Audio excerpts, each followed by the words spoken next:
बहुत समय पहले की बात है। एक छोटे से गांव बलदेवपुर में सुरेश अपनी पत्नी रोशनी, बूढ़ी माँ और 9 साल की बेटी दिया के साथ एक छोटे से घर में रहता था।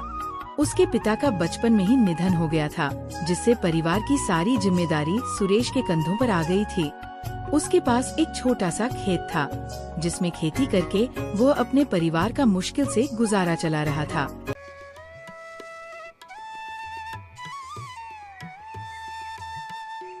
एक सुबह लखन की माँ अचानक से बहुत बीमार हो जाती है। सुरेश के पास इलाज के लिए इतने पैसे तो नहीं थे। उसको अपनी जमीन मजबूरन बेचनी पड़ती है। लेकिन किस्मत का खेल तो देखो, उसकी माँ का भी देहांत हो जाता है और जो थोड़ी बहुत जमीन थी, उसके बिक जाने से सुरेश की स्थिति पहले से भी दयनीय हो गई थी।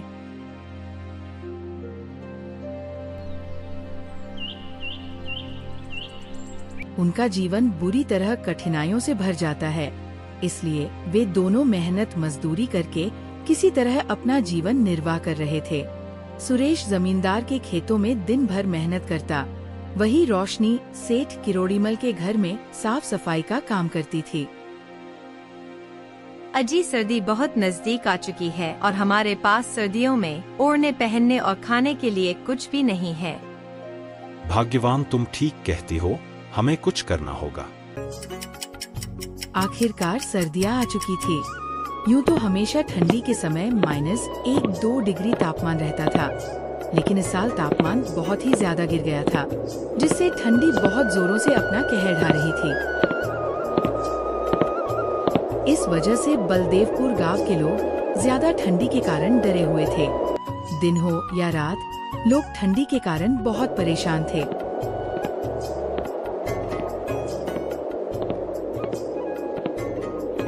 हे भगवान, यह कैसी लीला है आपकी। देख रही हो रोशनी, इस साल कितनी ज्यादा ठंडी पड़ रही है। इतनी कड़ी ठंडी में काम करना भी बहुत मुश्किल हो गया है। घर से बाहर निकलते ही पैर ठंडी के मारे सुने पड़ने लगते हैं। इतनी ज्यादा ठंडी में तो घर से बाहर निकलने का मन भी नहीं कर रहा। ना जाने इस साल की ठंडी कैसे कटेगी। ठीक है रोशनी, अब मैं काम पर चलता हूँ, नहीं तो जमींदार गुस्सा करेगा।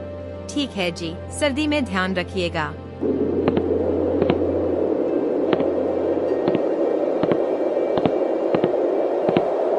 ठीक है बेटी, तेरे पापा भी काम पर चले गए हैं और अब मैं भी चलती हूँ। तुम अपना अच्छे से ध्यान रखना, बाहर मत निकलना, बहुत ठंड है और मैंने खाना बनाकर रख दिया है, तुम टाइम पर खा लेना। ठीक है मम्मी, मैं खा लूंगी, तुम टाइम पर घर आ जाना। इतना कहकर रोशनी वहाँ से काम के लिए निकल पड़ी। बाहर बहुत ज्यादा सर्दी थी। थोड़ी ही देर में रोशनी सेठ के घर पहुंच जाती है। सेठ का स्वभाव बेहद कठोर था। वो आग के पास खड़ा अपने नौकरों पर चिल्ला रहा था। तभी उसकी नजर रोशनी पर पड़ी और वह उस पर चिल्लाते हुए बोलता है, अरे रोशनी, तुम काम पर इतनी देरी से आ रही हो। मेरे आदमियों को ही देख लो, सुबह 4 बजे काम पर आ जाते हैं। लगता है तुम काम की कीमत नहीं समझती हो। माफ कीजिए सेठ जी, आज ठंड इतनी ज्यादा थी कि जल्दी उठ नहीं पाई, लेकिन आप फिक्र मत करो, मैं जल्दी जल्दी सब काम निपटा दूंगी। अच्छा, बहाना बनाने तो तुम्हें बहुत आता है। जाओ चुपचाप काम पर लग जाओ। अगर आज काम में कोई भी गड़बड़ी हुई तो मैं तुम्हारा हिसाब कर दूंगा। तुम्हारी जगह का काम करने वाले बहुत बैठे हैं। सेठ की ये बातें सुनकर रोशनी को बहुत दुख होता है, लेकिन वह कर भी क्या सकती थी, ये उसकी मजबूरी थी। वह चुपचाप काम करने जा ही रही थी कि तभी सेठानी उसके पास आती है और कहती है, अरे आप क्यों डांट रहे हो इस बेचारी को? दिखता नहीं बाहर कितनी ठंड है, फिर भी यह काम पर आई है। यह भी तो इंसान है, इस पर आपको जरा सी भी दया नहीं आई।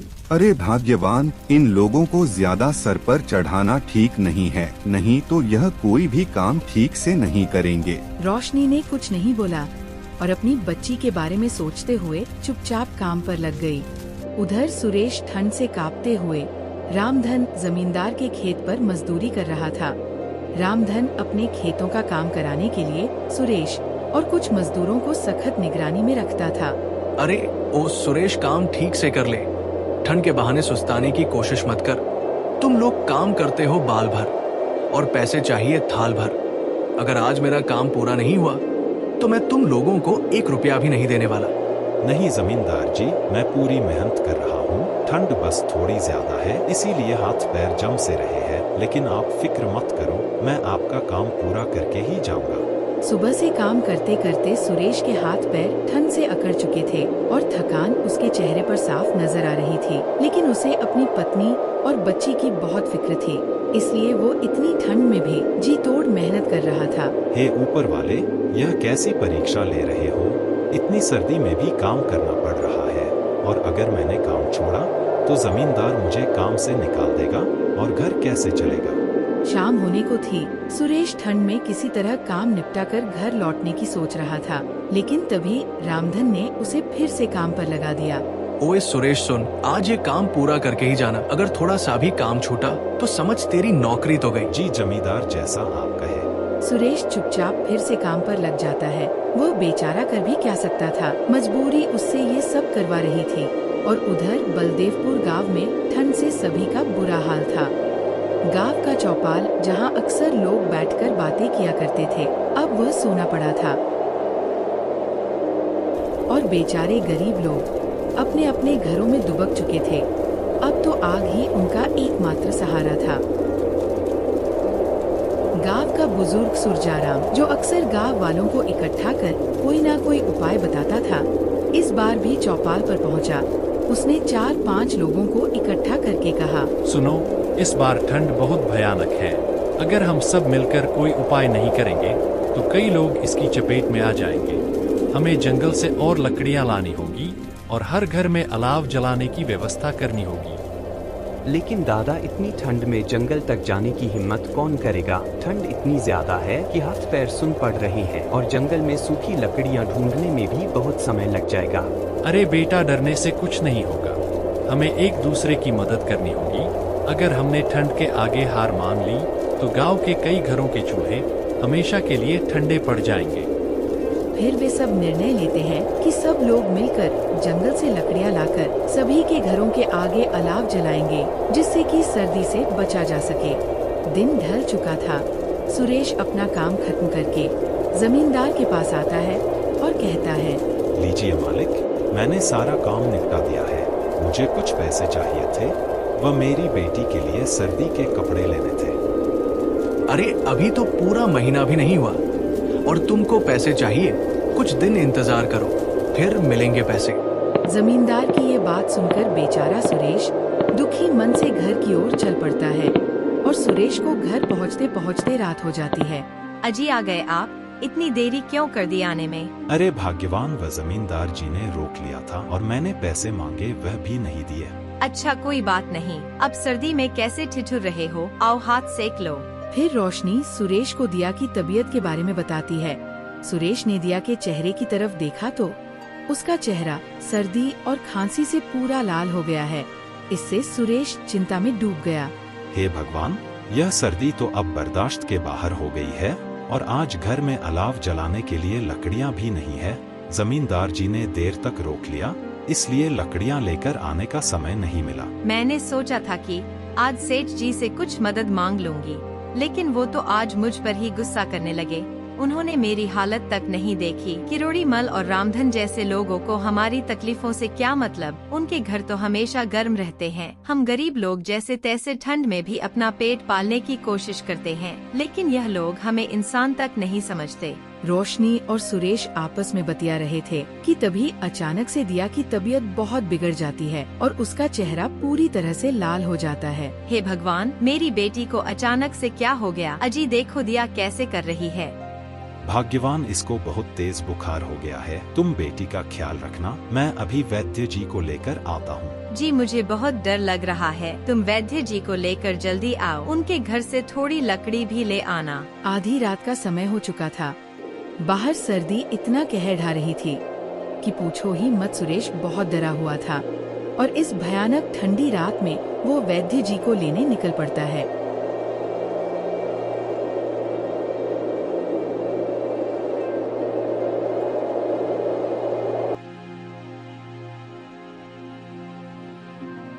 तेरे पिताजी वैद्य जी को लेकर आते ही होंगे, तुम टेंशन मत लो बेटी, सब ठीक हो जाएगा। उधर सुरेश घर से थोड़ी ही दूर निकला ही था कि रास्ते में बहुत जोरों से बारिश शुरू हो जाती है। सुरेश चारों ओर चिंताओं से घिरा उस भयानक बारिश वाली रात में बिना रुके चलते ही जा रहा था।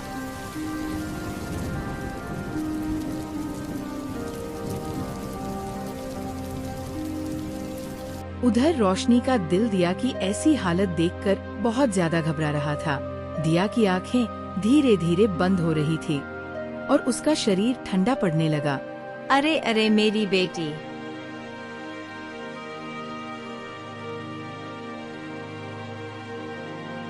जैसे तैसे सुरेश वैद्य जी के घर पर पहुंचता है, पर उनकी बदकिस्मती तो देखो, उस रात वैद्य जी अपने घर पर नहीं थे। उधर रोशनी इतनी जोर से चिल्लाती है, उसकी चीख उस भयानक काली रात की बरसात को चीरती हुई सीधी सुरेश के कानों में पड़ती है। ये चीख इतनी दर्द भरी थी कि हर सुनने वाले की रूह कांप जाती। इसे सुनकर सुरेश बहुत घबरा जाता है और वह अपने घर की तरफ दौड़ता है।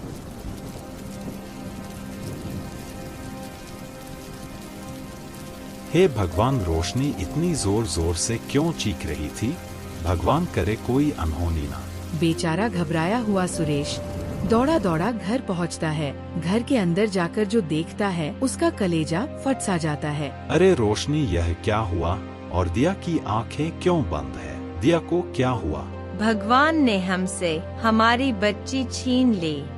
बेचारी नन्ही सी जान दिया इस बेरहम सर्दी के थपेड़ों को नहीं सह पाई।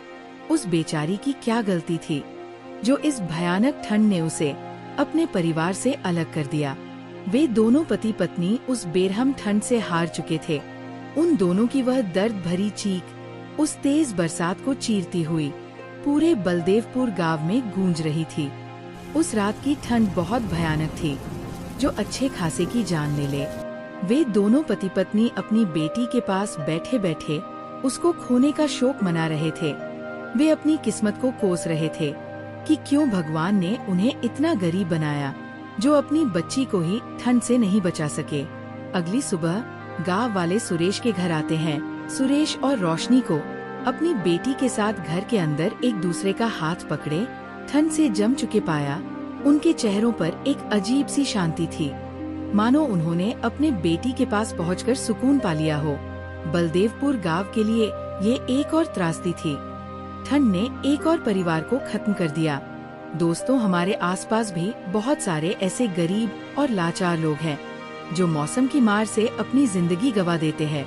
तो ऐसे लोगों की जरूर से मदद करें और इस वीडियो को ज्यादा से ज्यादा लोगों के साथ शेयर करें। इससे जो भी अर्निंग होगी मंडे ट्यूज चैनल उससे किसी गरीब की हेल्प कर पाएगा। धन्यवाद।